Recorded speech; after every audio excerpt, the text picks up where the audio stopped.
the day. I hope you're still in a good shape. So my name is Hélène Perrin. I am a CNRS director at Paris Nord University in France. And I was asked to lecture on two-dimensional quantum gases. So as it is a topic that maybe some of you don't know at all, and maybe even the first part of it, quantum gases, I decided to first make some reminder on Bose-Einstein condensation, interactions between cold atoms, superfluidity, hydrodynamics, things that are more general than two-dimensional quantum gases, such that we do not start right away with the most difficult thing. And so I will give this lecture in a progressive manner, and I have 4 of them. And I will also spend quite some time on the blackboard, so not like slides one after the other. Another thing is, if you have questions, please interrupt me. If I don't see your hand, say, hello, I have a question. Do not hesitate. That's much more fun if it's interactive than if I just speak on my floor and nobody really is following, but I'm not aware of it, okay? So please really ask. I know that you have different backgrounds. You are from different levels in your studies. So don't be shy. That's only when you ask that you learn. So don't let the thing go and you're completely lost and wait at the end and say, can you come back to first question that I missed? Because it would be such a pity if just for something you don't follow the rest. So you can hear me well in the back? Yes. Yeah? Okay. Wonderful. So the title of the course is Two-Dimensional Bose Gases, and this is the first lecture. So I have planned lecture 1, lecture 2, lecture 3, even if I have 4 slots, because I'm aware that the lectures may last for more than 1 slot. So don't be afraid. So I will start with some introduction, general introduction on quantum gases and why these systems are interesting to study fundamental physics and some general problems. So the reason oh, maybe the camera will not be happy if I climb, but I have a hard time to see what is on the screen. So quantum gases are really nice because they can be controlled very nicely to a high degree. So what I mean with that is that, of course, because it's cold gases, you can control very well the temperature from region between a few microkelvins to a few nanokelvins and even below if necessary. And you can also control the interactions between these particles in many cases by playing with what is called Feshbach resonances. So I will not have the time to describe what a Feshbach resonance is, but if you want to know, you come to me afterwards and you can ask me questions. But essentially, the parameter that describes the interactions between the atoms can be tuned using, for example, a magnetic field, such that you can decide, for example, to increase the interactions or even to cancel the interactions. And if you cancel short-range interactions, you may evidence smaller interactions that would not be visible because of short-range interactions usually. But if you cancel them, then you can be sensitive to other stuff. So in this picture, you see what's happening when you release a cloud of chromium atoms. Once you have canceled, they contact short-range interactions. In fact, what is left then are dipolar interactions. And these dipole interactions, they are anisotropic. And that's why when the cloud expands, instead of expanding nicely all more or less the same in all directions, you observe this funny shape. And this is completely due to the fact that it's only interacting through its dipolar interaction. So this is an example of things you can do with cold atoms. Another thing you can really do is to control the potential in which the atoms are confined.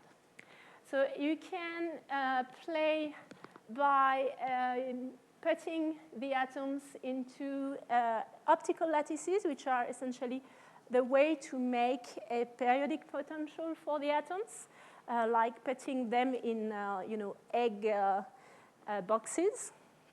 And with that, you can mimic what's happening in the transport properties of electrons in condensed matter.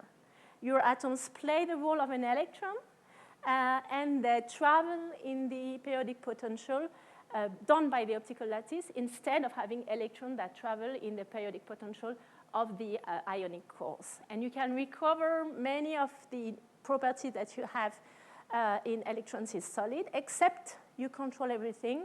You can image the wave function directly. And so you can learn a lot from looking at how these atoms behave in periodic potentials. And this is the whole field of quantum simulation that is now available thanks to this ability to put the atoms in optical potential, in optical periodic potentials, and to control their interactions. Another thing you can play with, for example, is to have these atoms in an annular trap. So this is called a ring trap. So this picture is taken in my group.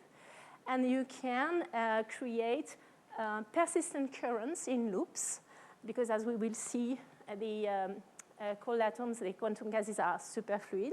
So you can have atoms rotating forever in this kind of ring traps and manipulate them. And there is another field that has opened due to that, which is called atomtronics, where essentially you look at transport properties of your superfluid in kind of circuits for atoms instead of electrons. And of course, as you can play with the confinement potential, you can also squeeze the atoms either in 2 dimensions by squeezing along one axis, or in 1 dimension by squeezing along 2 axes. And so this opens also lots of funny physics you can do in low-dimensional systems. And finally, you have access to several internal states for your atoms.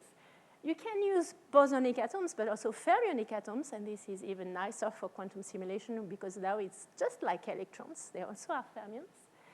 And as I said, you can really image the atoms. So this is an example where atoms in optical lattices in 2 dimensions have been prepared. And you can, by fluorescence imaging or absorption imaging, here it is fluorescence, image the atoms one by one in this picture and recover nicely the position they occupy in the optical lattice, and the fact that they occupy some positions and not other after imaging is in this picture the signature of the parity of the atom number in the trap. So here, in fact, there are just one atom. There is just one atom per site. In the dark region, there were 2 atoms per site, but when you image them, they annihilate one with each other because of light-assisted collision, so it's dark. And in the center, there are 3 atoms per site, and these are called Mott shells, so it's an illustration of the Mott superfluid to insulating transition done with cold atoms in the group of Markus Greiner at MIT. And at Harvard, I think, don't remember. Okay, so in this lecture, we will take advantage of all these nice properties of cold atoms to dedicate ourselves to the case of 2 dimensions. And we will look at superfluidity in 2 dimensions, which is a very special situation. And also what's happening when we set the gas in motion, when we set it into rotation, etc. But that will be for the end of the week. Don't be too much in a hurry. Okay, so here is the program. We will start with Bose-Einstein condensation, interaction, superfluidity. As I said, for some of you, it will be a reminder. For others, it will be new.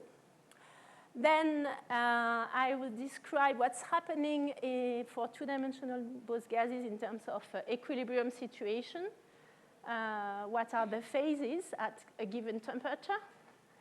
And finally, we will, if time allows, we will look at what's happening when we rotate the sample.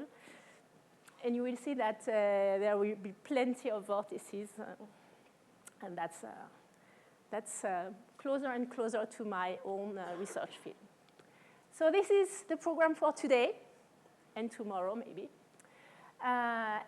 We will start with easy reminders, and I will very soon go to the blackboard. So for the first lecture, I will start by recalling what is Bose-Einstein condensation. And we will first consider the case of easy case ideal gas, just like in the paper by Einstein in 1925, Bose-Einstein condensation in non-interacting Bose gas. Then we will see very soon that we need to introduce interactions, even if weak interactions. And finally, we will describe the dynamics of the gas using hydrodynamic equations. So here are a couple of references that you may find useful for this course. The first reference is a kind of Bible of the field that has been written after Varena School in 1998 by Franco Dalfovo, Stefano Giorgini, Lev Pitaevsky, and Sandro Stringari.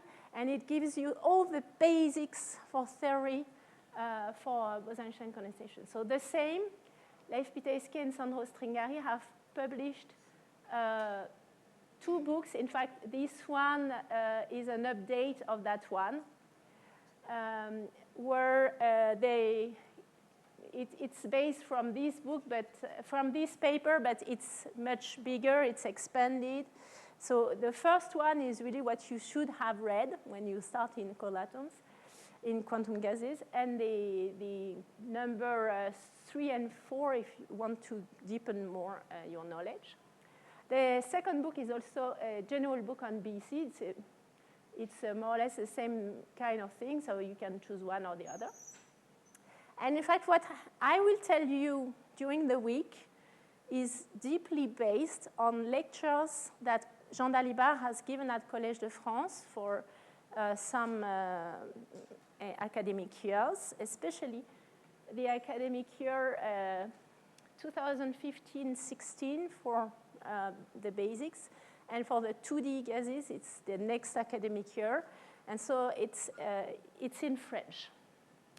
But most of you speak Portuguese. And when you speak Portuguese, you can read French, basically. Don't worry. And there are the equations. There are the pictures. So it's extremely well written, progressive, etc. So it's a wonderful reference. OK, so let's go back to basics. There are bosons. There are fermions. During these lectures, I will be interested in bosons. So what's happening when you go to a low temperature with bosons?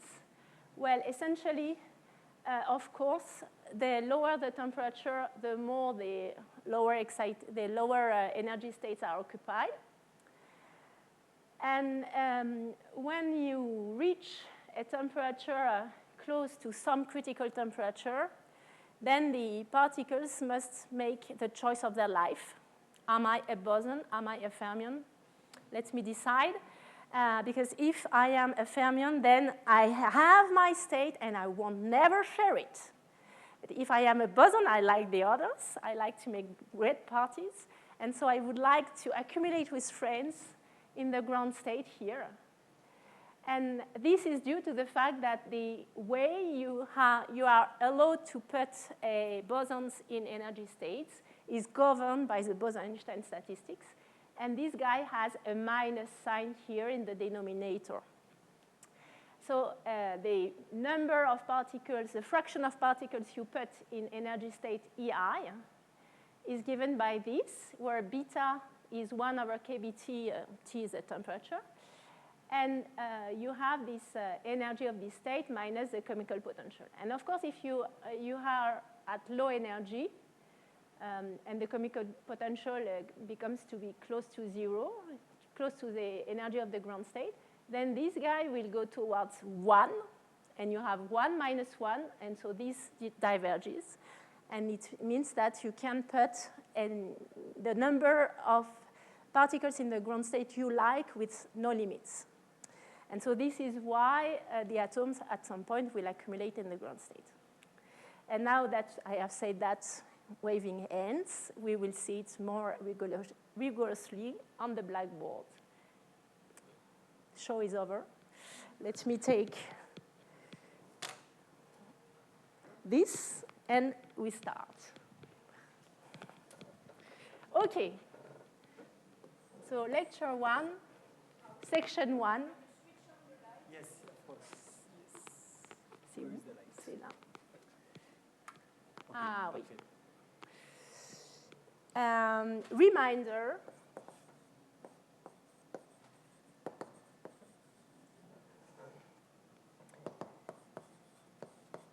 BC of an ideal gas.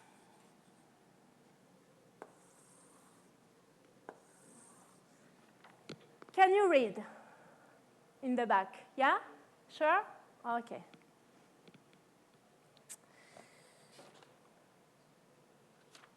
OK, so what is BC?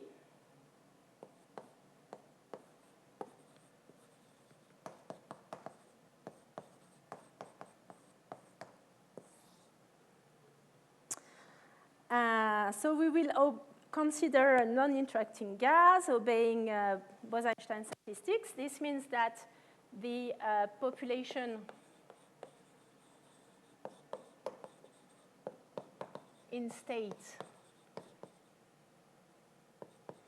K is N of K, which is what I had written before, 1 divided by exponential beta ek minus mu minus 1, where beta is 1 over kBt. Ek is the energy of state K, and mu is the chemical potential.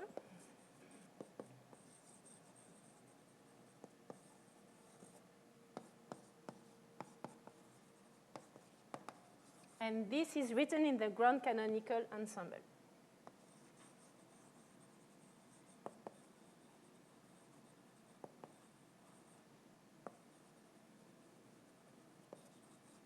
So ground canonical ensemble means that the average energy is fixed by the temperature, and the average particle number is fixed by the chemical potential.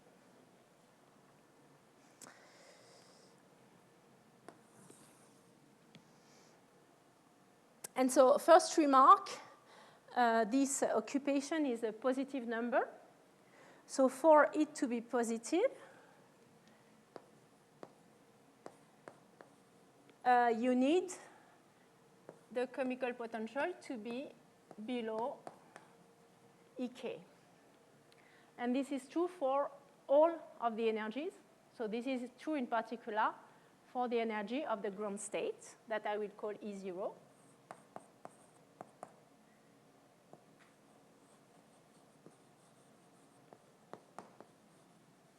Single particle ground state. So as mu is also below E0,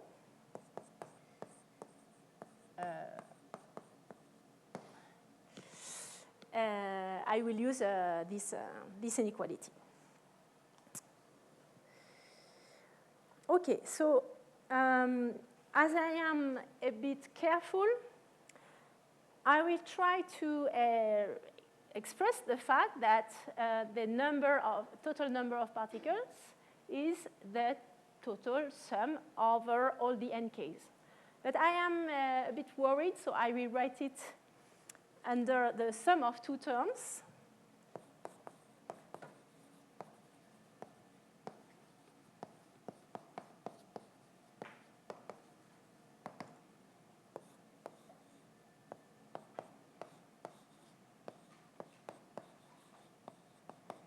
The number of particles in the ground state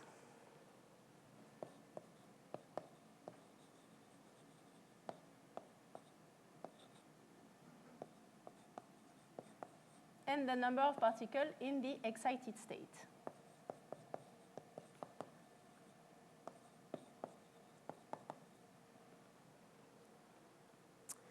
Okay, so the number of particles in the ground state is the one when I put E0 here instead of Ek.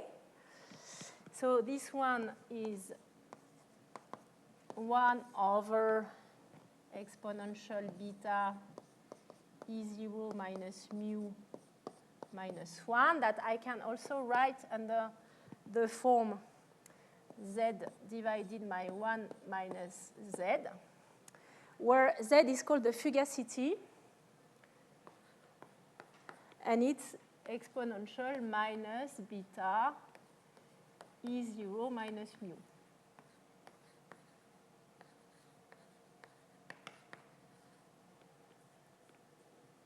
So this is the one that may diverge, but because if mu is below, but it's going to be very close to E0, then Z is going to be 1, and Z over 1 minus Z is going to diverge. So that's why I treat that one differently. And now the number of particles in the excited state is the sum of all the others.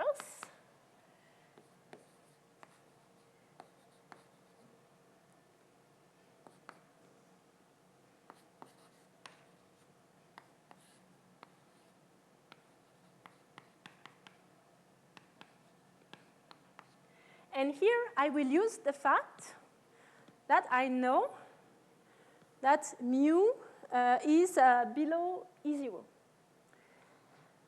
And okay, this guy, if mu increases, then minus mu decreases, exponential minus mu decreases, but it is in the denominator, so all that guy increases when mu increases.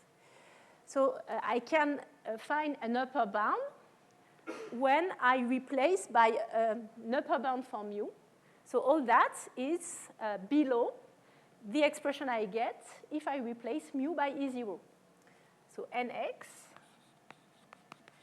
should be below some maximum value for Nx, which depends on temperature, okay, because there is some beta here, and which is the sum over K of 1 divided exponential beta E0 minus mu, Ek minus E0 minus 1.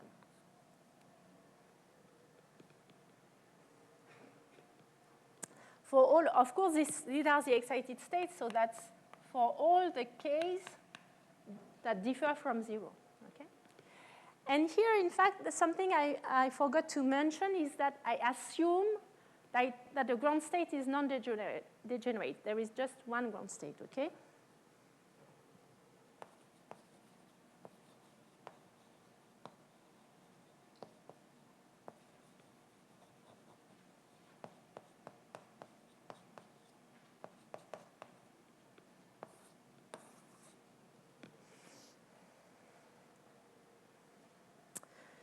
All right, so what we discover writing that is that the number of particles that I am allowed to put in the excited state is bounded by this Nx max, whereas the number of particles that I can put in the ground state is not bounded. It can diverge. So here I feel that, okay, if given the temperature, I put more and more particles, at some point I will have a problem if I want to put them in the excited state. I will not be allowed to do that. We say that the number of particles in the excited state saturates, and then all the new particles I want to put there have to go to the ground state. And that's how BC occurs. To be able to say that, there is something I need, which is that this guy is finite. Because, of course, if it diverges, this sum, then I can put as many particles in the excited state I want. So BC will happen only if this sum converges.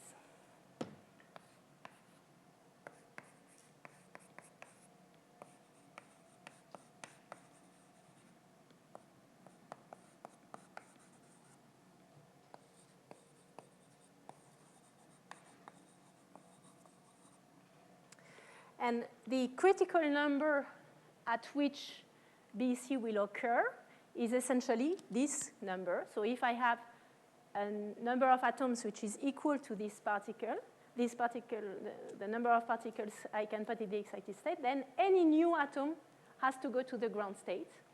So the critical condition for BC to occur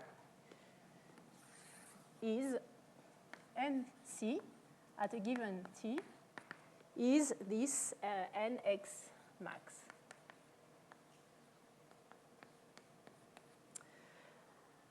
I can also put it in terms of critical temperatures, of course, because if I have n atoms, then I will also have a BC if n is equal to NC of TC.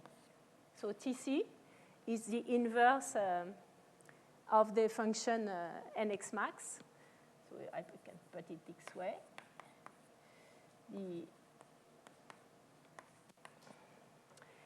If n, so BC if n is larger than NC of T, or BC if T is smaller than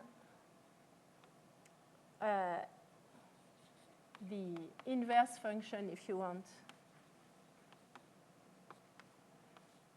of n. I say below because now if the temperature decreases, then beta increases, and then this NX decreases. So at some point, if I have a given number of atoms and I decrease the NX, if I go below my number of atoms, then all the atoms that are above have to go to N0. And in fact, what I can write is that below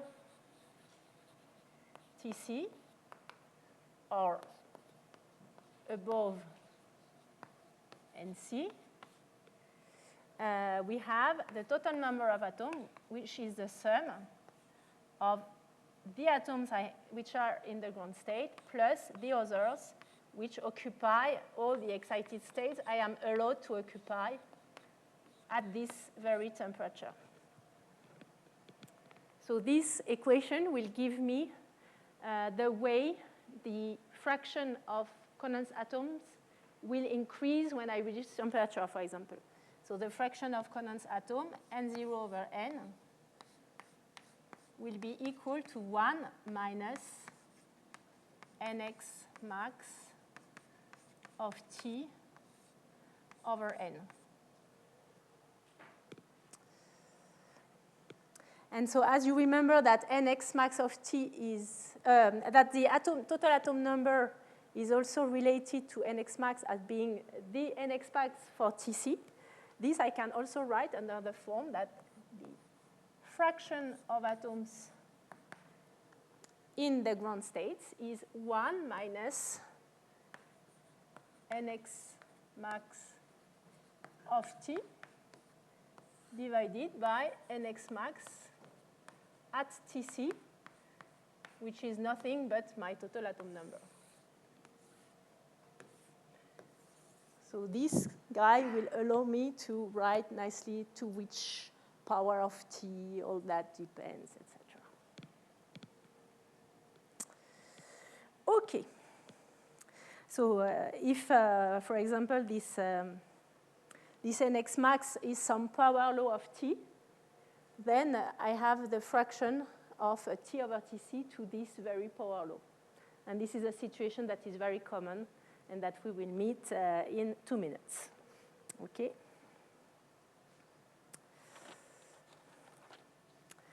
Right, so now let us estimate this sum and see if it converges or not, and in which condition, under which conditions it converges, and under which it does not. So it's section 2. And to make this computation of this sum, we will, in fact, make some assumption on the density of states that are within KT and replace the sum by an integral once we have the law of the number of states there are at any energy. So this is a semi-classical approximation, yet another one.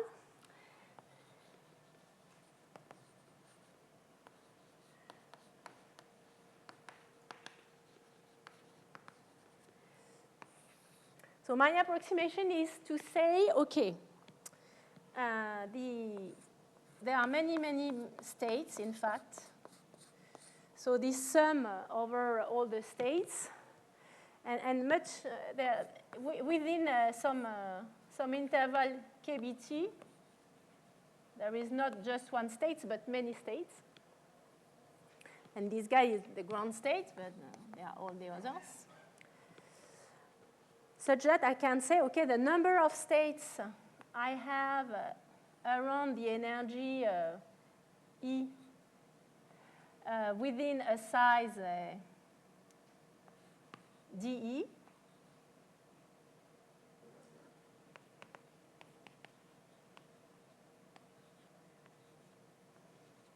the number of states I have here is given by a law, which is the density of states times dE. So rho of E dE are all the states, the number of states which verify that the energy is between epsilon and epsilon plus the epsilon. There are rho of E dE such states. So of course, what I am doing there, I am replacing some discrete states by some continuum of states. And this is relevant only if within KT there are many, many states. Otherwise, it's not justified, but I will assume that. And in this case, the idea is to replace the sum over K by the integral over rho of E dE.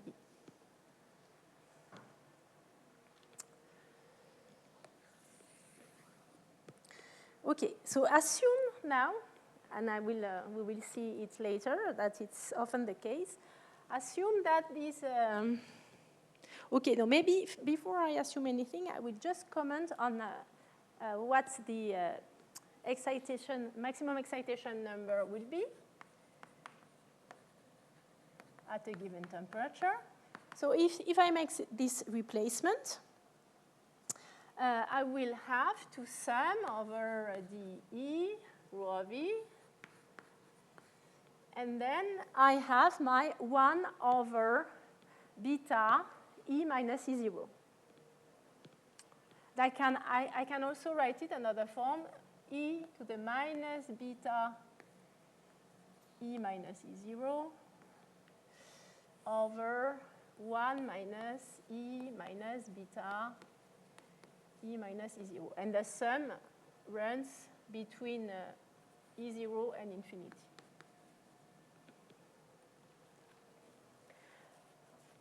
Okay. I think from now on, well, I can also decide that E0 is 0 because I can just shift all energies.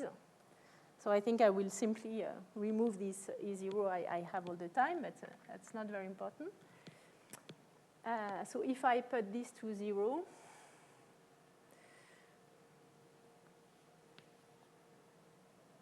I can remove this, I can remove this. It's just a shift in the definition of the energies. Now, does this sum converge? So this is a sum, and there are two boundaries. So I should ask myself, does it converge in plus infinity? And does it converge in 0? Now let me look at plus infinity. So when I go to plus infinity, this guy will be 0. So the denominator has no problem. It does converge. And now I have a numerator in e to the minus beta e, which is very nice to make integrals converge at infinity. So if rho of E is something reasonable, which means if it's not exponentially growing with E, it will safely converge.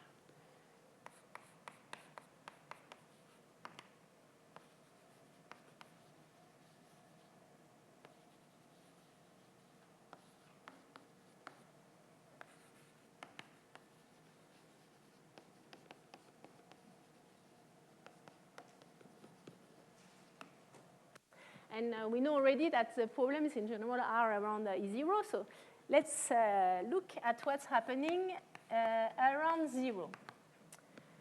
So around 0 now, the numerator goes to 1, so which is also something nice. And the denominator, OK, this one goes to 1, this one is 1, so I have to be careful. So I can make an expansion, and e to the minus beta e is 1 minus beta e, approximately.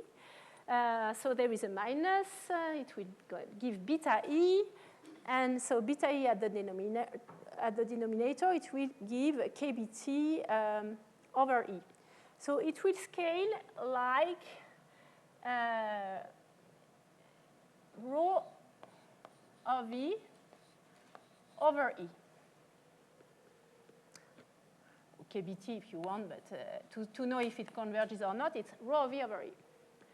So I want to decide if rho of e over e converges near e equals to 0. What should I ask? How should rho of e behave for it to be true?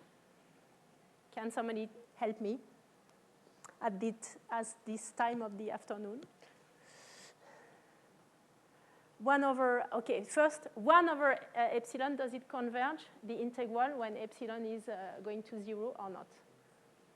No, because it's a log, and log diverges at 0. So now it means that I need to help a little bit this 1 over epsilon for it to converge. So now if rho of e goes to 0 when epsilon goes to 0 with some power, I don't know which one, any power. If rho of e is something like epsilon to the power q, what should I ask for q for this integral to converge? Sorry? Greater than 1? You are too shy. 2? Oh, no, you are even more shy. Say it loud, because you don't have the mic. Yeah? Than 1? I can do better. What about 1/2, for example? OK, if I take 1/2, rho to the power 1/2 divided epsilon, let me try with 1/2. Q equals to 1/2. I have epsilon to the power 1/2 divided by epsilon, which is 1 over square root of epsilon. So I want to integrate that around 0. What is a primitive of 1 over square root of epsilon? If you want, I put a 2 here. This is a derivative of something. Of what? Of square root of epsilon. What is square root of epsilon for epsilon equals to 0? It is 0. So I can make the integral, no problem. You see? So what should I ask for q? Greater than 0. Strictly greater than 0. If it is 0, it doesn't work. But it doesn't work logarithmically. We will see a lot of logarithm in the week. We will be swimming into logarithms all the time. I already warn you. OK? So if just q is strictly positive, this is enough. Because if I have q strictly positive, then I have to integrate essentially epsilon to the power q minus 1. And the primitive of epsilon to the power q minus 1 is 1 over q epsilon to the q. If I derive that, I have just epsilon to the power q minus 1. And so in 0, this is 0, provided q is strictly positive. And it converges, no problem. So if q is strictly positive, then this sum converges, and there is BC.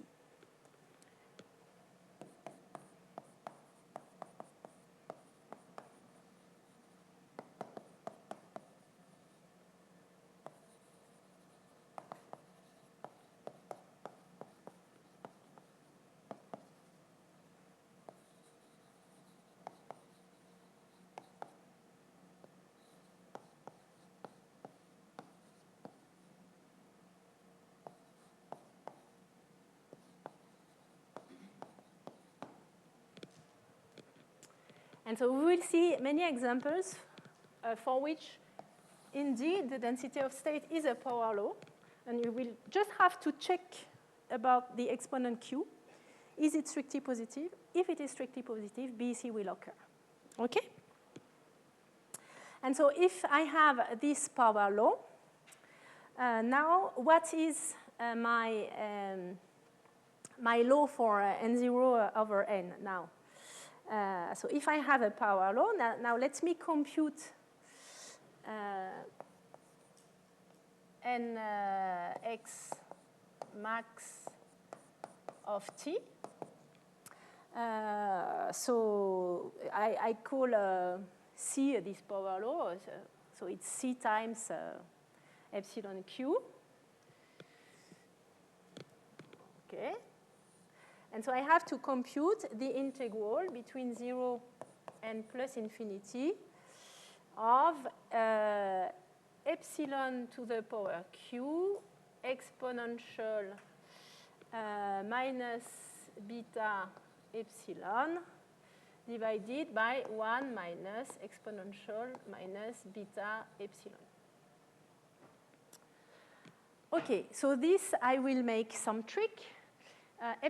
Exponential minus beta epsilon divided by 1 minus exponential minus beta epsilon. It is the sum of geometric series. So if I call this guy R, it is R over 1 minus R, where R is less than 1. And so 1 over 1 minus R is the sum over n going between 0 and infinity of R to the power n. And so as I have to multiply by R, so now this is the sum of n equals to 1 to infinity of R to the power n. So I will use that and put it into the integral such that the maximum number of atoms in the excited state is C times the integral of epsilon to the power q, and then the sum for n equals 1 to infinity of exponential minus beta epsilon to the power n, so exponential minus n beta epsilon, d epsilon. OK. So I will make a change in variable. I will call u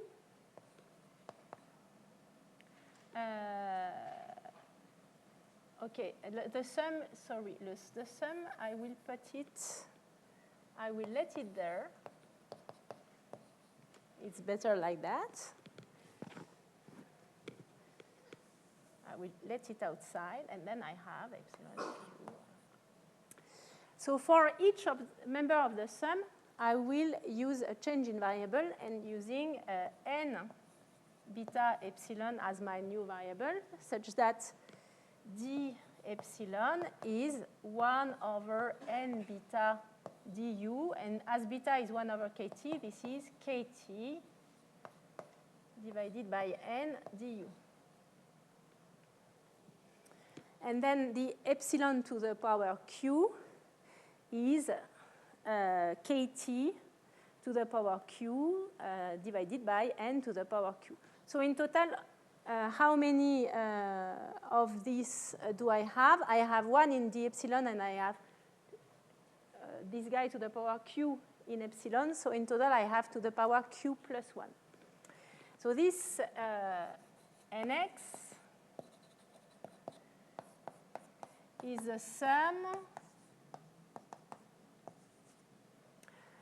And then I have a kbt over n to the power q plus 1, which does not depend on u. Okay, I can put it outside the integral.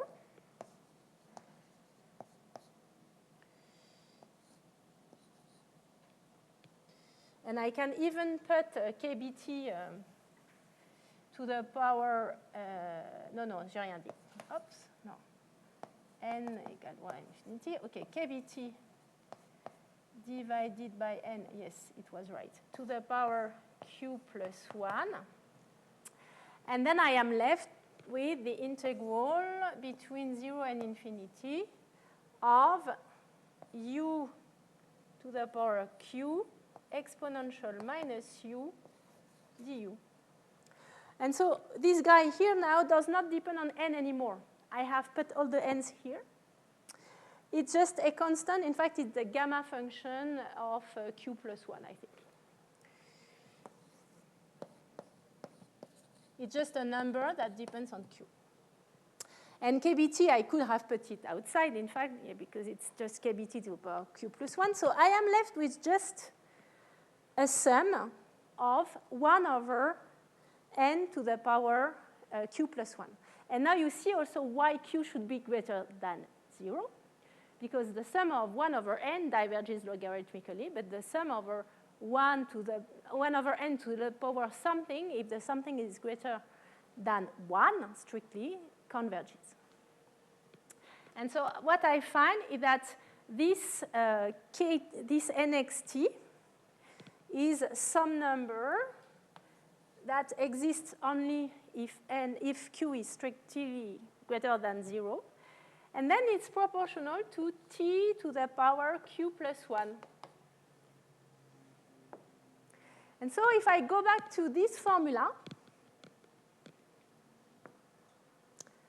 this is t to the power q plus 1 times something, and this is tc to the power q plus 1 times the same thing.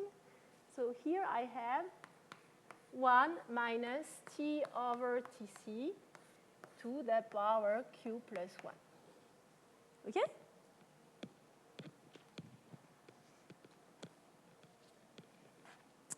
Okay, so now let's be a little bit more specific and consider useful cases,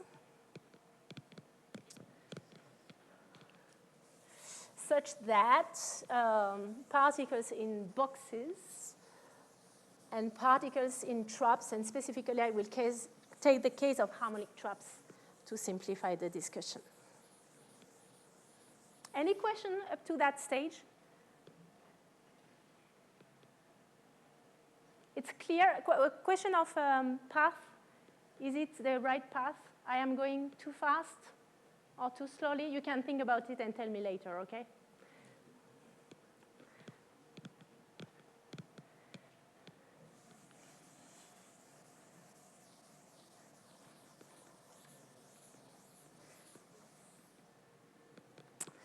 All right, so now BC in boxes and traps.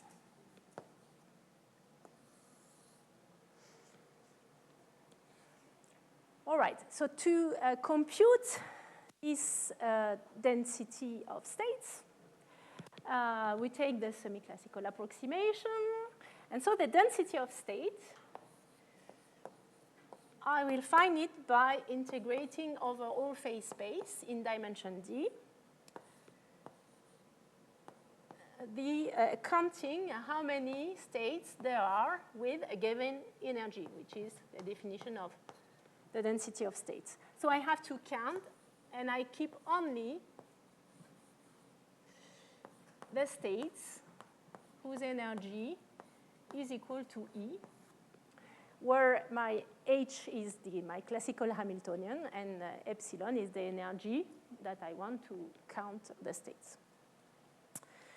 And so we would like to look at how it scales with epsilon for the situation where H of R and P has the kinetic energy term, P squared over 2m.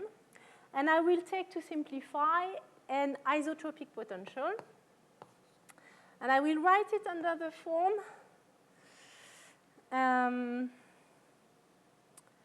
R over L, L being a characteristic distance, to the power 2 divided by alpha. Okay, this this also corresponds to the case of a harmonic trap.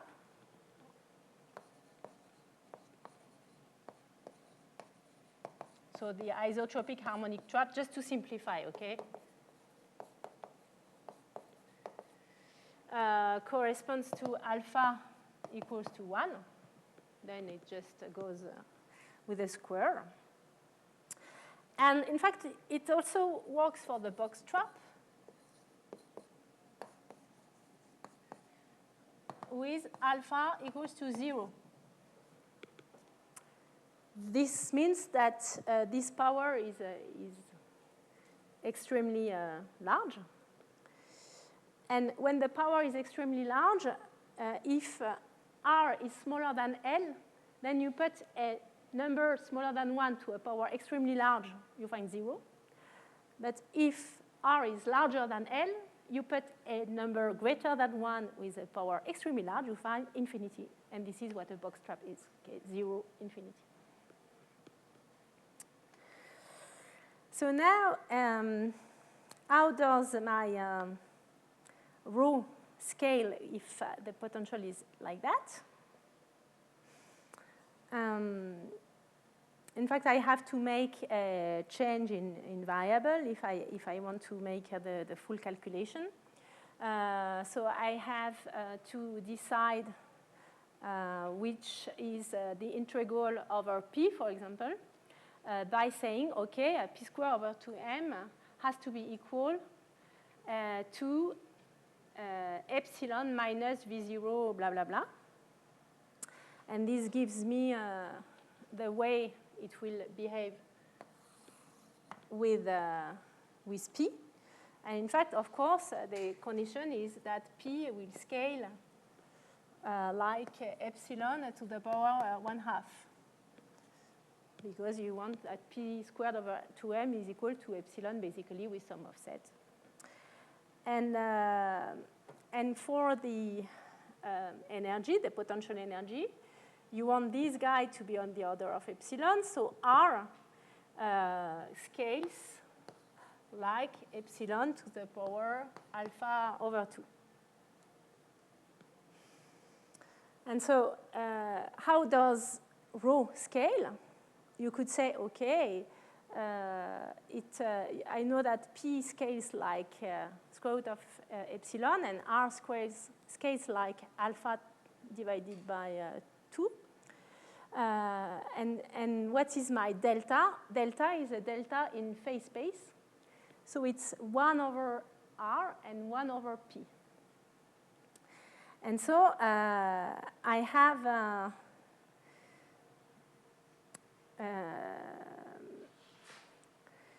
my rho of epsilon. And there is a d epsilon also. So I have this rho, which scales like epsilon to the power d over 2, because they are d dimensions. So I have that for each dimension.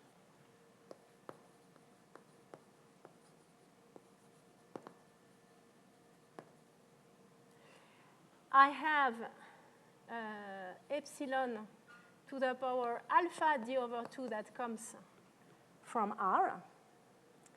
And as it is a delta, I also have epsilon to the power -1 for it to be in 1 over epsilon to integrate with the delta. So at the end, the power for rho is alpha plus 1 d over 2 minus 1. So this is my Q.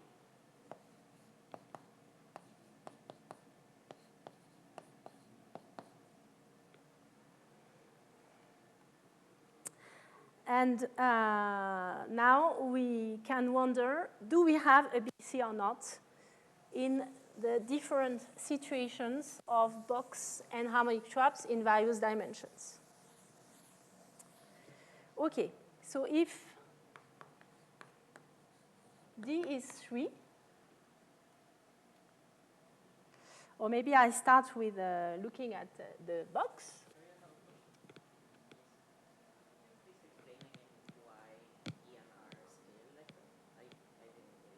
The which one? The equations at the top, that's it.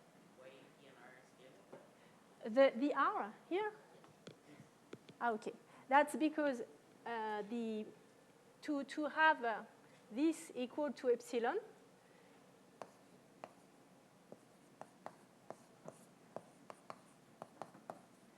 I have to write R divided by L to the power 2 over alpha equals to epsilon over V0. And then I take the power alpha divided by 2. I have R over L, which is epsilon over V0 to the power alpha divided by 2.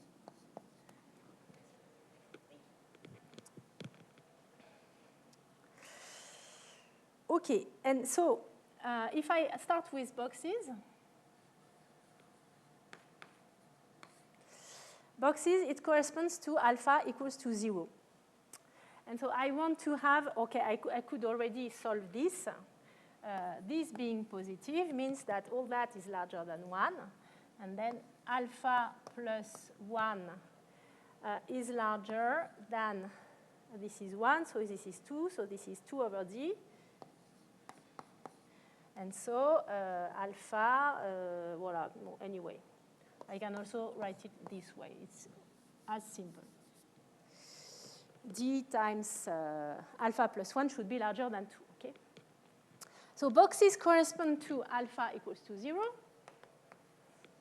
And so it is extremely simple. If I take alpha equals to 0, what I find is that BC works only for D strictly larger than 2. So I have not a lot of choices. BC happens in 3 dimensions, and that's it.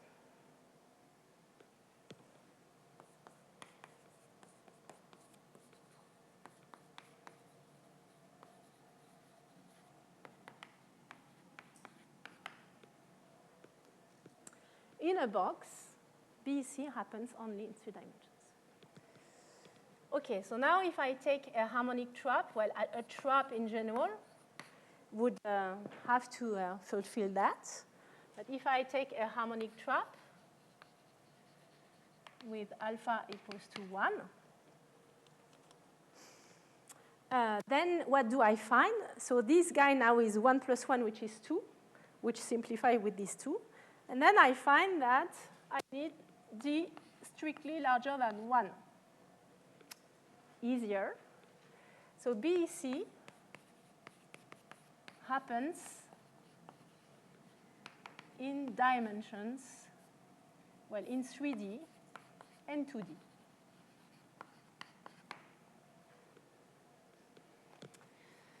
And so this I remind you that we are not looking at interactions yet. It's just the non-interacting gas, ideal gas. And so in 2D, for the ideal gas, there is no Bose-Einstein condensate at finite temperature. In fact, at T strictly equals to 0, you still have a BC. But OK, it's T equals to 0, so it's not very relevant strictly. Any finite temperature, there is no BEC. But we will see later that interactions can change the game and still allow you to have access to the nice properties of borderline time condensate that you have in 2D traps, for example, even in boxes because of the interactions. Okay. So for boxes, the Q is simply d over 2 minus 1.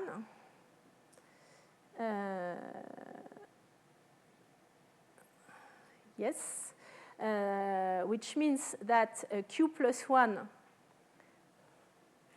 you see that Q plus 1 with all this stuff is alpha plus 1 over 2d. So the Q plus 1 is the one I have here. And so the relation is 1 minus t over tc to the power alpha plus 1 over 2d. And so for the box where alpha is 0, it's necessarily d equals 3.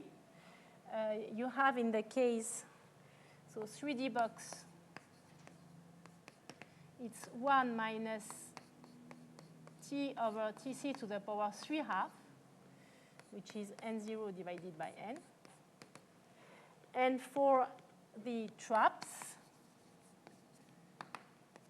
then alpha is 1, 2 divided by 2 is 1, so the law is 1 minus t over tc to the power dimension. So squared if we were in 2D, and 3 if we are in 3D. Yes? Can you repeat louder? A periodic trap. How many more lectures am I allowed? I can give you one. Okay, in a harmonic trap, there is this famous Mott to superfluid transition. And in a harmonic trap, interactions may play a very determinant role because the fact that you have this structure induces that you need to take into account correlations between atoms. And so in a harmonic trap, if the trap is not very large, you are back to the usual situation I have described, more or less. But if it is strong enough, then all this physics has to be replaced by something different, where you have an interplay between a superfluid and an insulator, depending on the depth of the trap. So it's I will not have the time, I'm afraid, to cover this topic this year, maybe next year, if we meet together. Well, I have a lecture ready on optical lattices, so what do you do tonight? Okay, so let's have I see that you need to change the support, so let's move to the next slide. So this we have done, blah, blah, blah. It's on the notes, so it's written on the slides what we have done in 1 hour. You can check it in 2 minutes.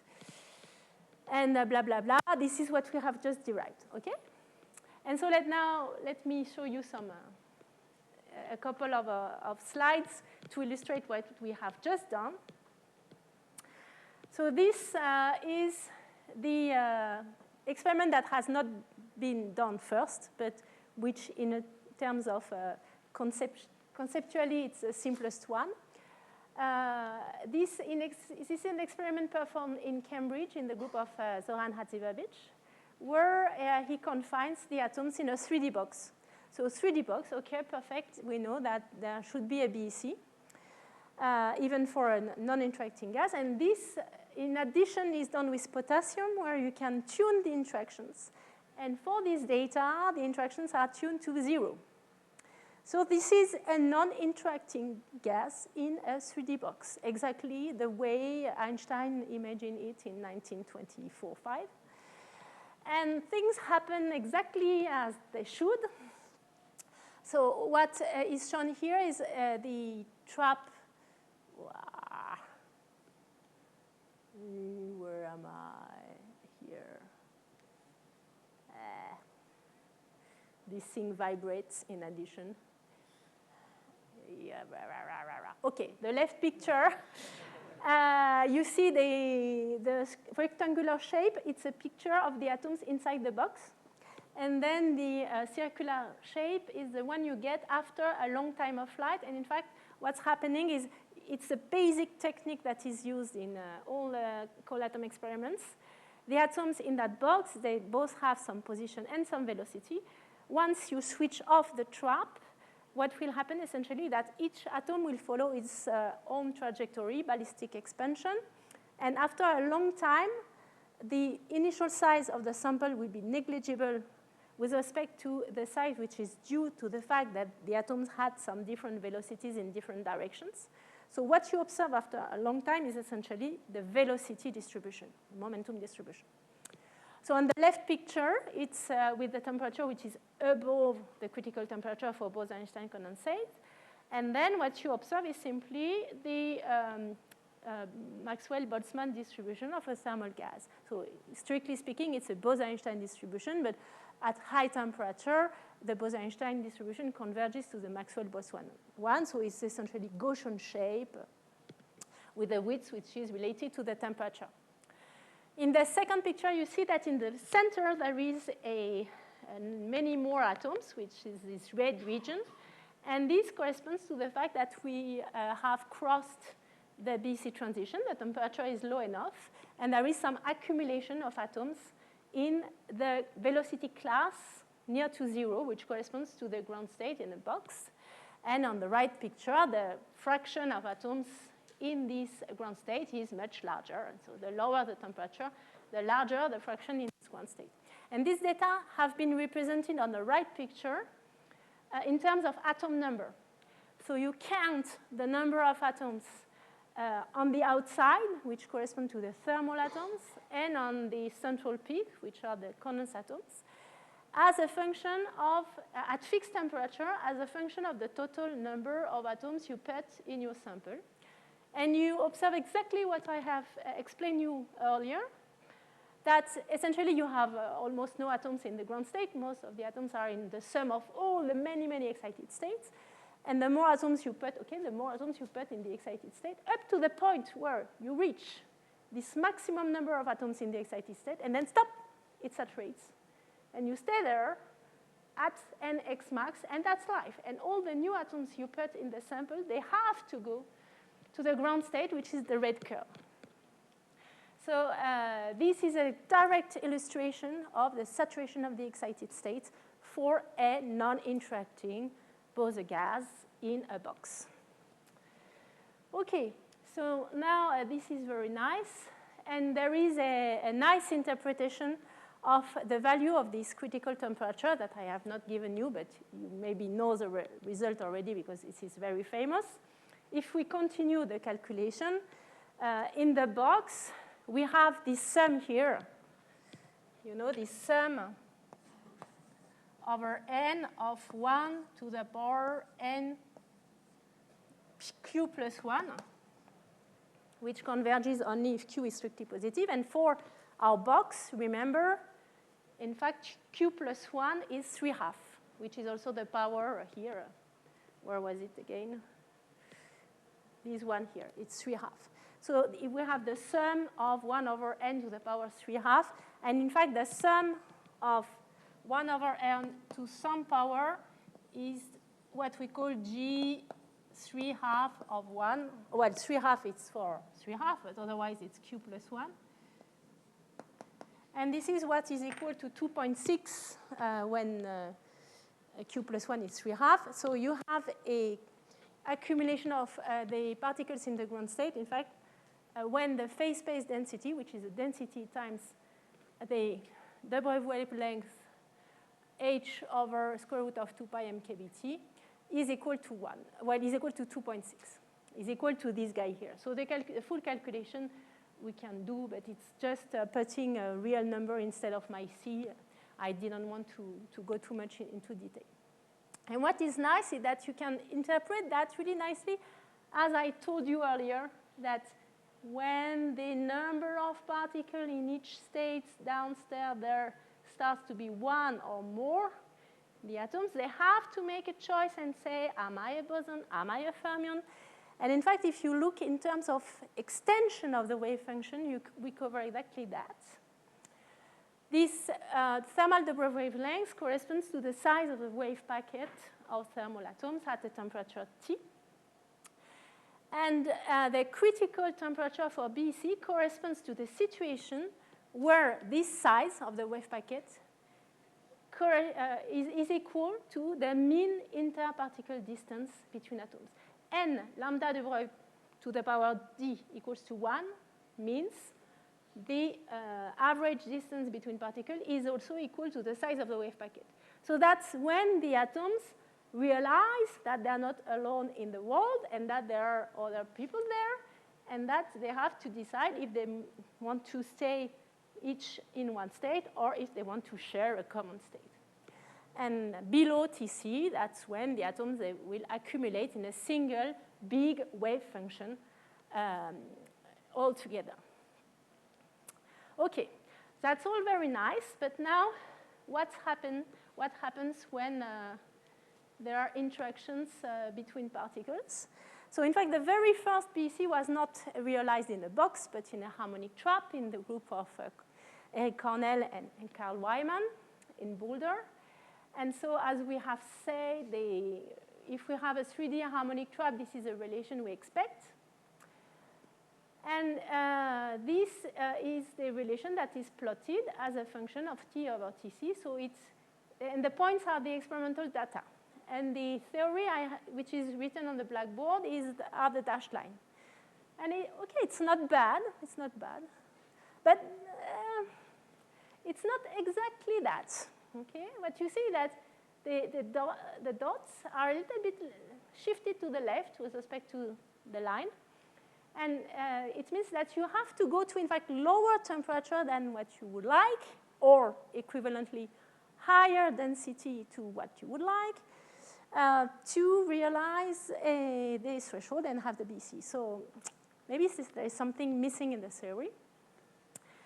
And in fact, the fact that you need to go to lower temperature is because they want the atoms, okay, they are bosons, they like each other, but still they may have repulsive interactions that they have to fight to decide finally, eventually, to condense. And so this is really evident in the other experiment in the group of Zoran Hadzibabic. It is basically the same graph as before, except that now interactions are not set to 0. They are set to a non-zero value, so significant value. And this is done by using, as I said, in fact, additional magnetic field that enables you to tune the interactions between particles. And so again, you count how many atoms there are in the ground state, how many there are in excited state. And what you find is that now, despite the fact that you are above the critical number for BC, you still are able to put some atoms in the excited states. And the number of atoms you have in the ground state is less than what you would expect if they were not interacting. So you see here that the interactions, even if they are weak, they modify their physics here. And probably we need to take them into account to describe correctly what's happening. So in this particular case, the interactions, they prevent you to reach BC at the temperature that is expected. You need to go a little bit lower. And they also put some atoms in the excited state, despite the fact that you are below Tc. Okay? Nevertheless, what good news is that even if there are interactions in the weak interaction limit, most of the physics is still there. And something you really have to check, because the atoms interact, is can I still describe the BC as having altogether a single wave function. This is far from evident. And in the case of optical lattices, to answer the question I had, you cannot really write that, and that's why it's much more complicated and you need more lectures. In the case of weak interactions in a harmonic trap or a usual case, the interactions do not prevent you to have, in fact, most of the atoms in the same state, in some state that we will describe. And as it is the case, if you have two Bose-Einstein condensates together, and one is described with one wave function, coherent wave function with some phase, the other one also with another wave function with another phase, and you let them interfere, you will observe nice matter wave fringes. And so this is the first experiment where two BCs were interfering one with each other. It's an experiment done in '96 in the group of Wolfgang Ketterle. And what you see that, indeed, you observe really nice fringes, even if the atoms interact. In fact, if they interact a bit more, the fringes may be a little bit distorted, but they are still there. The contrast is really good. So it means that we will be able to describe our state as atoms with a single wave function that they share. And this is very important because it will simplify the description really a lot.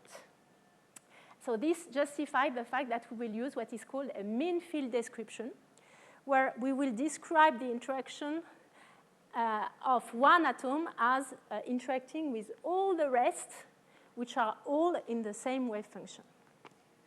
And this is another illustration of this fact where the coherence length of the gas has been measured by letting atoms fall from a condensate from two different places. And as they fall, and it's from a single wave function, they have a phase relation that is well defined. And as they fall, they interfere. And what they did in this experiment is to extract atoms from different positions and try to change the distance between the positions where they extracted the atoms. And they looked at the contrast of the fringes. And even if you go to the two edges of the BC, the contrast is still excellent, which means that, indeed, the coherence extends over the whole cloud. Essentially, the contrast will be given by the fraction of atoms in the condensate. If you have thermal atoms, of course, it will decay once you are beyond the coherence for the thermal atoms. But once you have only the condensate that contributes, it stays there. It's what is called long-range order. There is some coherence at long distance because the phase is well defined even at the two edges of the BC. Okay? Now we have a problem because it's 5:20. And so I need 1 hour or 1 hour and a half more, no, 1 hour. No. And so what I need to do now is to describe what's happening because of the interaction. So I think I will start because the concept is simple. And if we don't have time to finish that, we will continue tomorrow.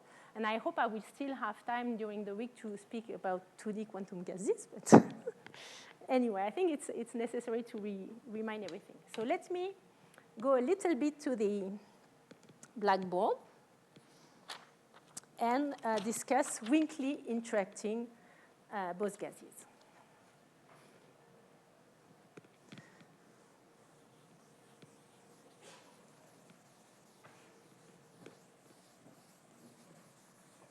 So what I will try to derive is what is called the Gross-Pitayevsky equation. This is the goal, okay? And then we will study its properties tomorrow, I'm afraid. But at least let's try to derive it.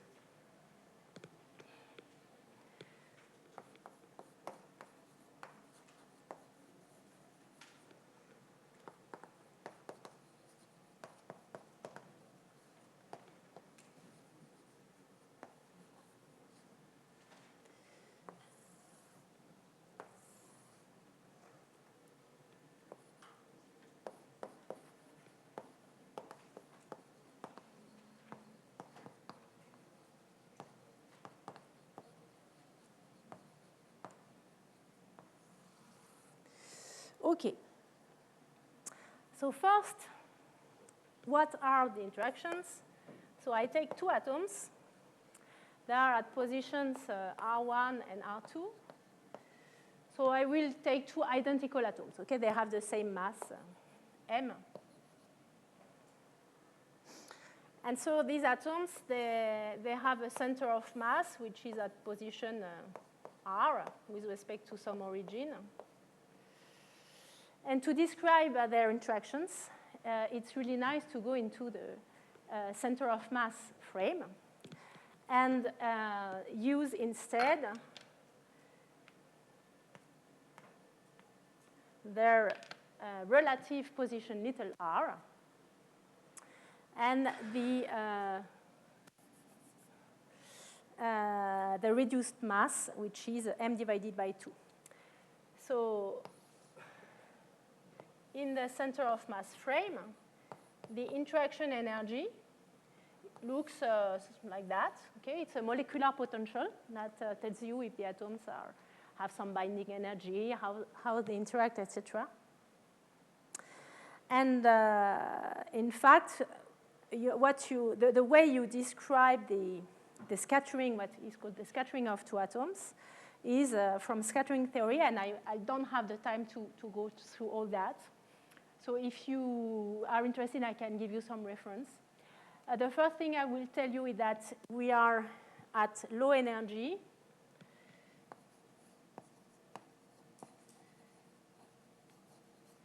And so at low energy, we have what is called S-wave scattering.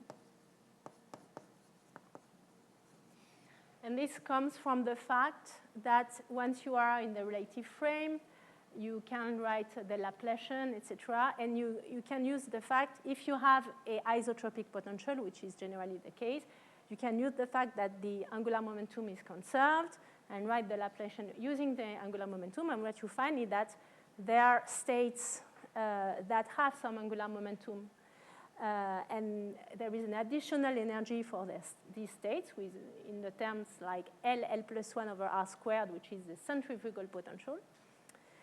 What it means is that the atoms want to collide, but they come a little bit, not face to face, but a little bit like that, and so they will rotate around each other.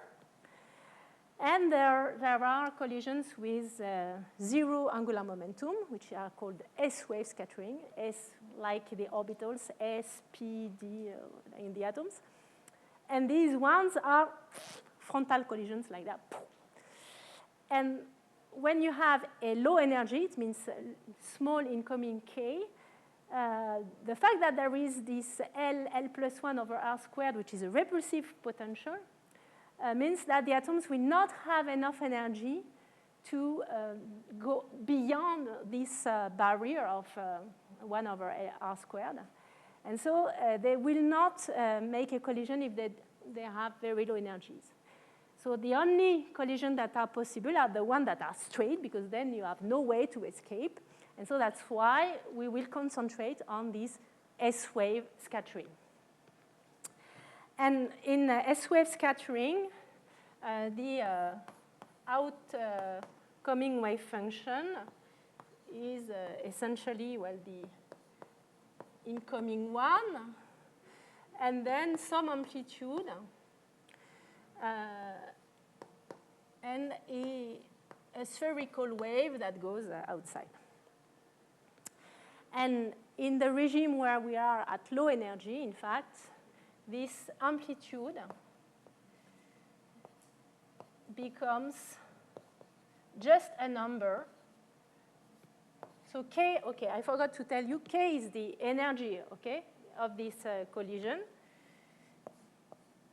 described by the relative kinetic energy of the two atoms. Okay, this is a relative kinetic energy. So if the atoms are very cold, each of them has a small kinetic energy, and the relative kinetic energy is also very small. So K is very, very small. And in the limit where K goes to 0, this amplitude is essentially a number. And then the wave function after the collision is the same as before, except that it has been phase shifted. So instead of e to the I kr, it's now e to the I k r minus a, essentially. So this is what collisions do. They phase shift. It takes some time, so the atoms come, they have a tea together, they discuss, okay, and then they go away, and they are delayed. They have a phase shift, which is given by Ka. Okay? And so in this case, we can really nicely describe the interaction potential as something very simple. It's called a pseudo-potential. And I will pass under the carpet lots of important things that, okay, you forget about it. And I will simply model the interactions as some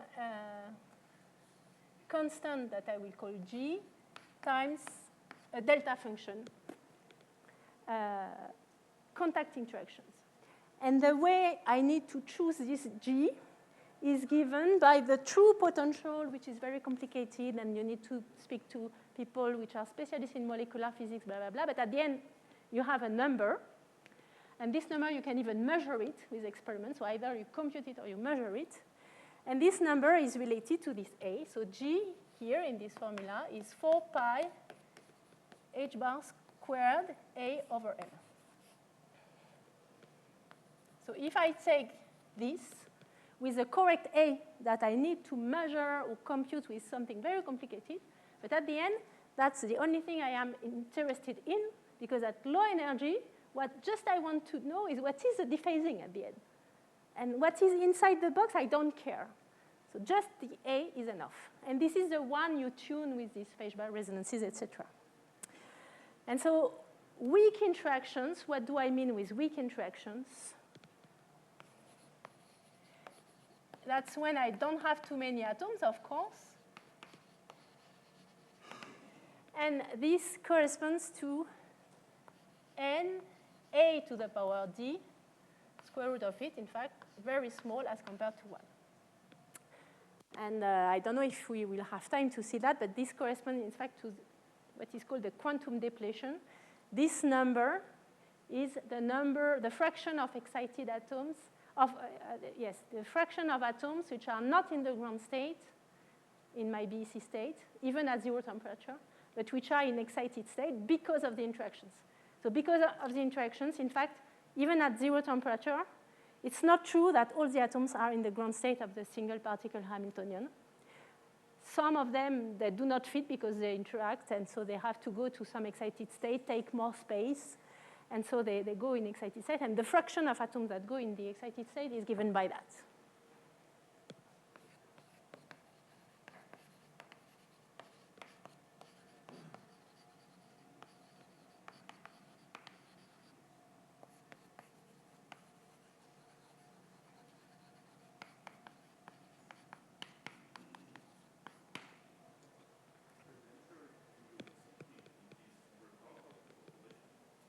You have to speak louder.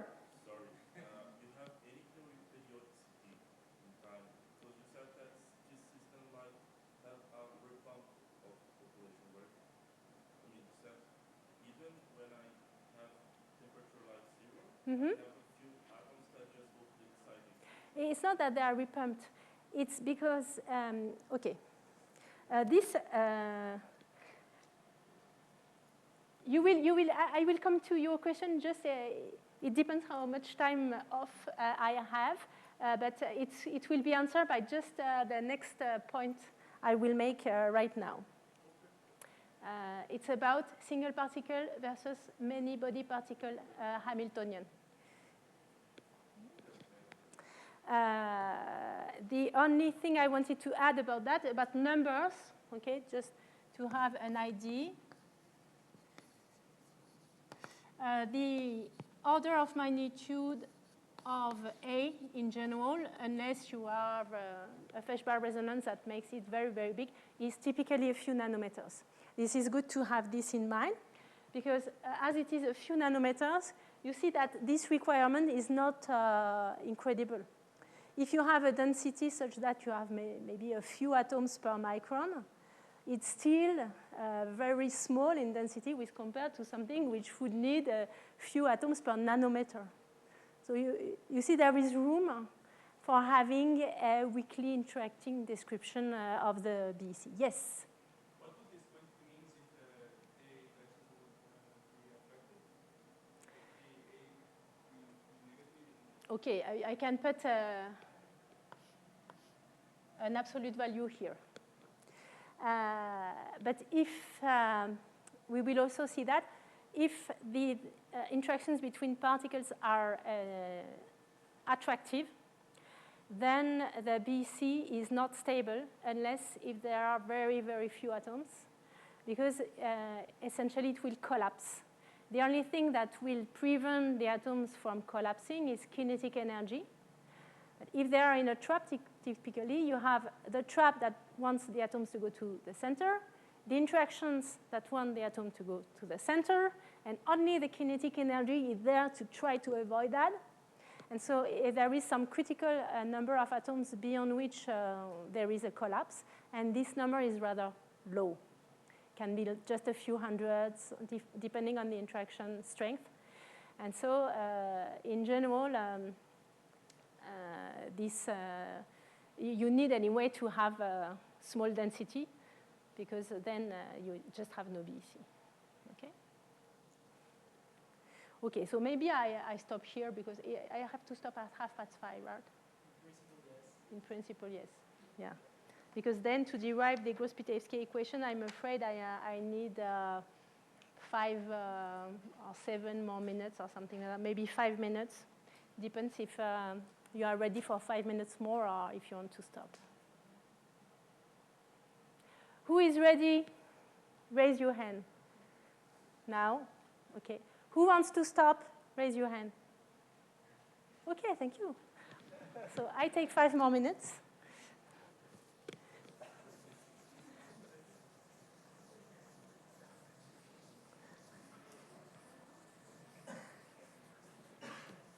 And now I will answer your question. This is also the good point. Okay, so Gross-Pitevsky equation.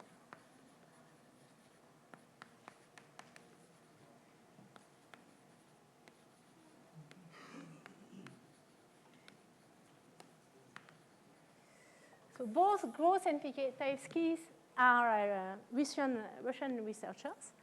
Pitevsky is the one of the book I mentioned.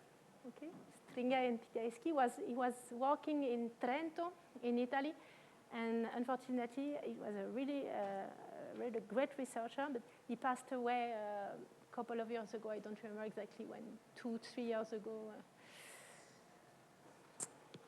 But you know, that's a real person. I met him. Okay. It's not like Einstein. I didn't meet Einstein. I'm sorry. Okay, so now what does that mean, this mean field approach? We want to find the ground state of the system, but now there are interactions. So it's not like each atom is in the ground state of the single particle Hamiltonian as before, because there are interactions. So the ground state is something that also depends on the interactions. What is the ground state? What is the Hamiltonian? Well, the Hamiltonian is the sum over all the particles. Let's say we have n particles of the single particle Hamiltonian that I write like that.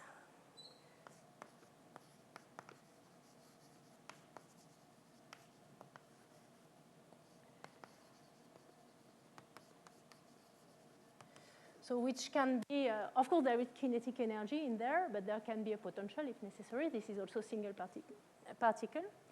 Plus the sum over all atoms I and J different, of course, of the interacting potential between atoms I and atoms J, where I and J are different.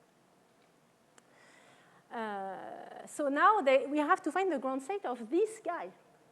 which corresponds to having a many-body wave function with lots of things.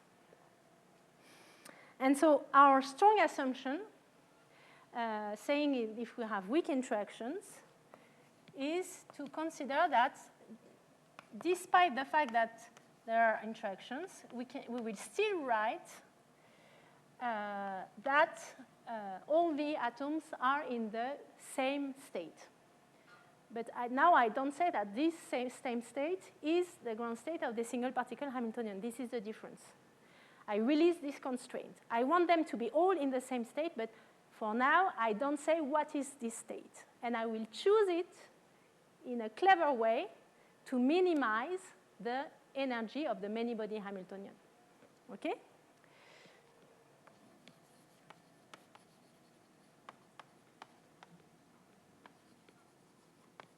So here I have a strong assumption. What I am neglecting are the correlations between the particles. And for example, if I am in an optical lattice, this is wrong. So I cannot do that. So this is the strong assumption I make. And I write the many-body wave function that I write psi n as the product of atom 1 in state phi, atom 2 in state phi, atom 3 also in state phi, etc., etc., and also the atom n is in state phi. And now I want to choose the state phi to minimize the energy given the total Hamiltonian. So for the interaction energy, I will take the one I have written on the left.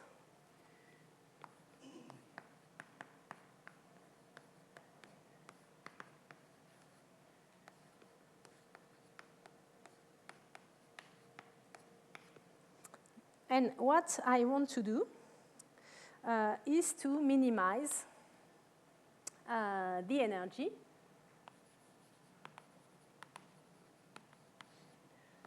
with the constraint that the wave function has the form I have given.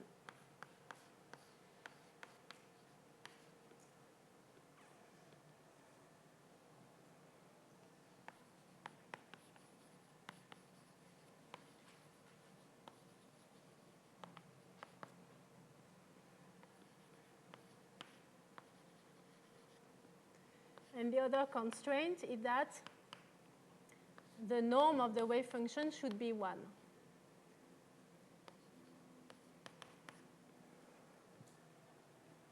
So in fact, I can either minimize, so this is called a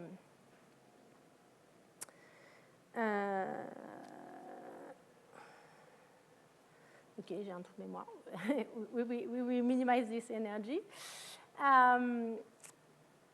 This constraint on the modulus of the wave function, I can also write it, releasing this constraint and saying that the function f star, where now f is the wave function corresponding to the state, phi of r is the wave function corresponding to the state phi. This function here, which is psi n h psi n minus lambda psi n should be stationary with respect to phi and phi star. This is a Lagrangian approach.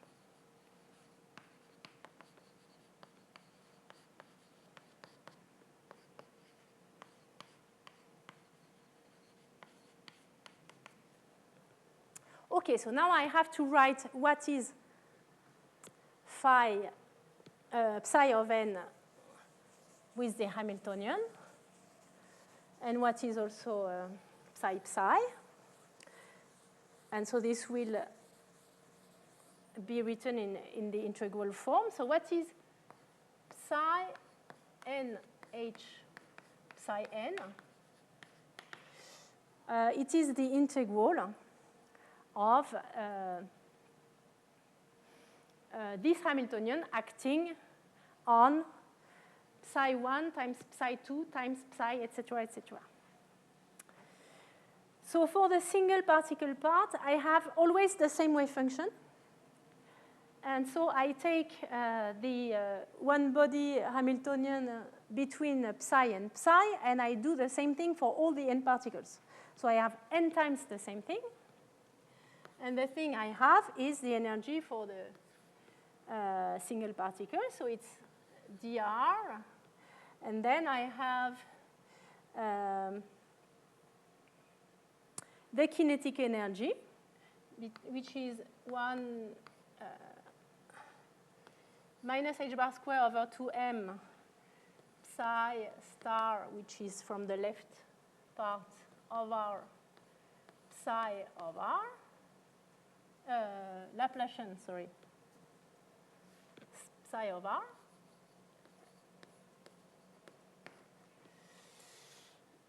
plus some trap potential if I have any, because I can have some trapping states. So if my H1, let's say that my H1 is p squared over 2m plus some V trap of R, okay? So if I have V trap, this is also single particle. So this will give me plus psi of R V trap of R psi of R. And so this is what concerns the single particle case. Now for the interactions, okay, and so this also comes with minus lambda, because also this one is n times the same thing. It's the integral of psi, so I can also write it under the form minus lambda psi star of R psi of R. Okay, all that is single particle. And now for the interactions, I have to count the number of pairs I have. And so the number of pairs is I take the first atom. I have n choices. And now I have to choose a second atom. I have n minus 1 choices. But of course, I could choose the second atom before the first one. So if I do just like that, I count every pair twice, because I choose first atom number 13, and then I choose atom number 28, and this is one interaction. But if I choose first 28 and then 13, it is just the same thing. So I have to divide by 2 to have the number of pairs. And so for each of these pairs, now what I have is my interaction, which is G and then delta. So this gives me G, of course. And then I have the integral over dr for the first atom, dr prime for the second atom, psi star of r prime, psi star of r, delta r minus r prime, psi of r, psi of r prime. Voilà.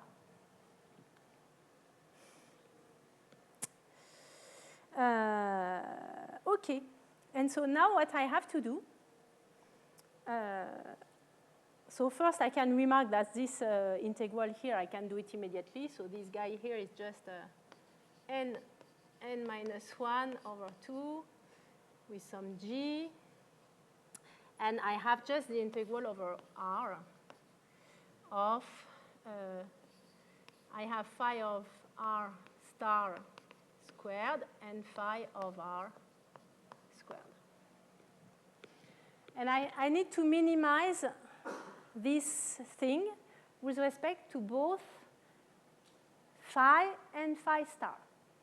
And so what I do is I compute the variation of these guys, so which I call F, when I change a little bit phi star, for example. And so as I have n here and n here, I will put immediately 1 over n, just to simplify. And when I use a small quantity for phi star, so every time phi star it's linear in phi star, it will just be multiplied by phi star. So I will have dr delta phi star times all the rest.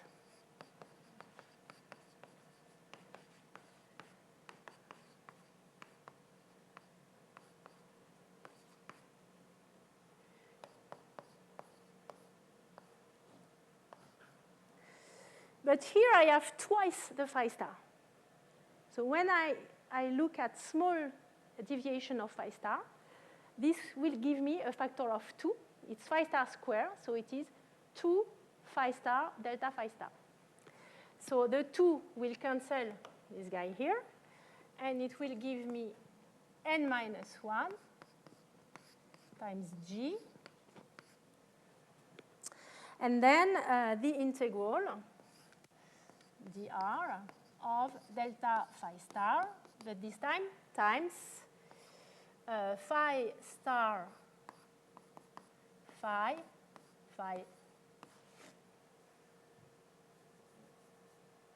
and this one is phi squared, if you prefer. And I want to be at a minimum, which means that delta F is 0 at minimum. I want to minimize the energy.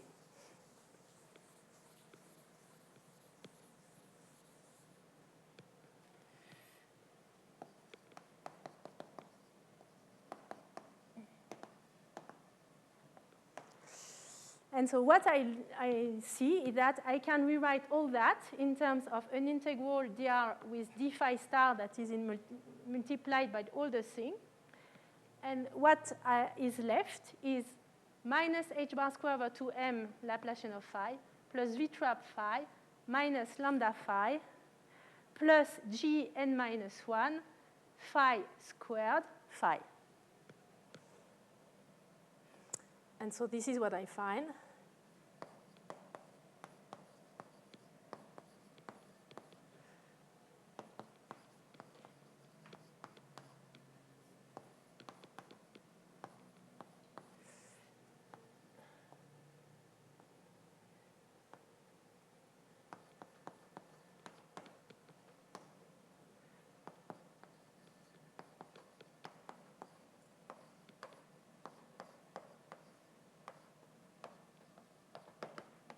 Equals to 0. As n is very large as compared to 1, n minus 1, this is approximately n. And I will now use another normalization of the wave function. I will use a normalization which is such that psi squared integrated is n, which means that I will define my psi of r as being square root of n times my phi, which had an integral which is 1. And in this case, this guy here is simply psi squared. And then when I put the 1 over square root of n in the other terms, they are just proportional, so I can remove them. And I will put the lambda term on the right-hand side.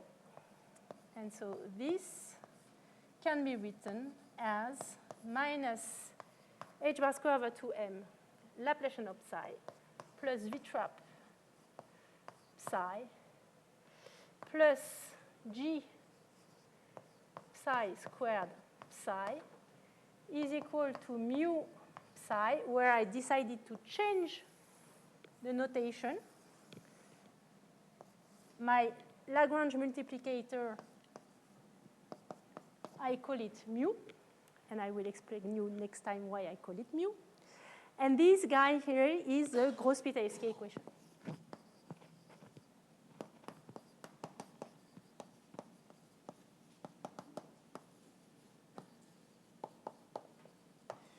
And this is basically something you should be very familiar with, especially if I remove that guy. Because what is there is just the Schrödinger equation. Okay, kinetic energy, potential energy is equal to the energy. So this is the eigenmode Schrödinger equation, except that, hop, what I have done here is to make this Schrödinger equation nonlinear by adding a term which is proportional to the atomic density, to psi squared. So now I have an additional term. And in fact, this equation is known in mathematics since a very, very long time. And it's also called sometimes in some contexts, especially in optics, the nonlinear Schrödinger equation. So you can hear one or the other, the Gross-Pitayevsky equation in the context of superfluids, helium, condensates, etc. And with other communities, the same equation will be called nonlinear Schrödinger equation. Okay, I think I really have to stop.